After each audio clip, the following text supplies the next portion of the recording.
And we have a lot more coming on today's show, but as we go to break, let's take a look at our celebrity birthdays.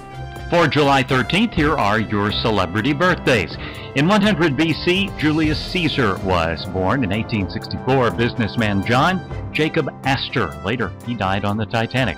In 1928, Hogan's Heroes actor Bob Crane. 1940 brought Captain Picard himself, yes, Sir Patrick Stewart, born on this date. Han Solo, Indiana Jones, also known as Harrison Ford, born in 1942.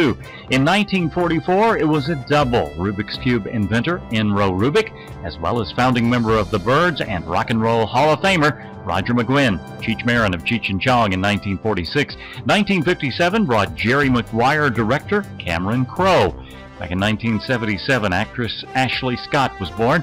1988, model and actor Colton Haynes. And 1988 also brought us Vampire Diaries star Stephen R. McQueen. Those are some of your birthdays for July 13th. As always, save the best for last.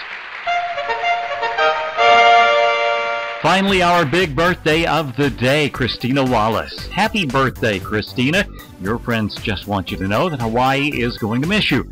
But they also say good luck with your new life in San Diego. Those are our celebrity birthdays of the day. Happy birthday, Christina.